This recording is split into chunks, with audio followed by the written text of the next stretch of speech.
I gave you that magic wand and said, right, you can change one thing about the industry, what would you sort of say, this is what I think needs to change in the industry?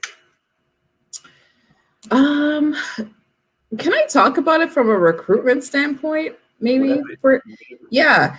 And this just kind of came to me when we were having this conversation, Robert, is I've noticed that there's a lot of companies because and I don't know about other industries, but as an event professional, a lot of companies ask you to create a proposal for an event.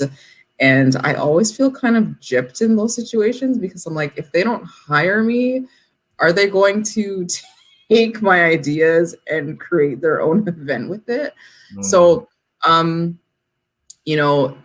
going to say that from a recruitment standpoint, it's like, what your ask of potential employees is, maybe kind of scale back, because that can be intimidating and a bigger turnoff because folks don't want to just, you're looking for a job because you're out of a job. So that's like added stress to the stress of it already. But in the industry itself, in terms of just, day to day and how we function, I think it's just really working to be inclusive. I think we need to still keep that story alive and not treat it as a trend. I really kind of get agitated a little bit when I see that on like the yearly trend reports that come out from almost all top publications. But it's like, why is DEI a trend? Why is it not something that we're just automatically understanding that we should be implementing? And I get it, we have to talk about the conversation, but maybe that's because we're not talking about it enough throughout the year. So we have to highlight it, at the top of the year. I don't know, but I think we need to move from the conversation to more action. And yes, it's fine to talk about it on, event panels and stuff, but what are you doing that is showing that? So who's working this event? Like, who's putting this event on? Whose advice are you getting? And from a holistic view, there's so many threads when it comes to DEI. Yes, there's Black professionals, but there's other things under that umbrella, right?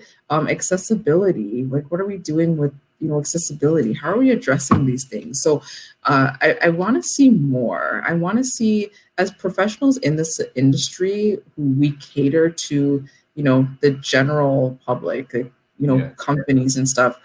Why are we struggling to do these things within our industry is still a question to me. And I don't want to take away from the fact that we're not doing anything. We are. I sit on the EIC task force, and we are, doing some work there. But I think just there needs to be more flow of that, and not forgetting that we need to be holistic and be more inclusive of everyone that we work with. It's such a good point, and I think something that I've never thought of that about it.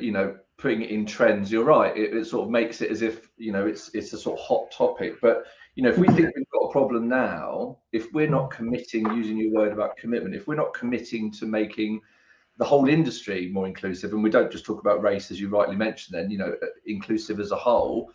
People like you mentioned, your 15-year-old son.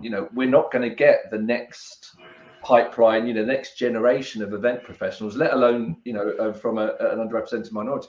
We won't get the next generation of event professionals from any walk of life if we're sort of seen as stagnating and doing the same sort of thing. It's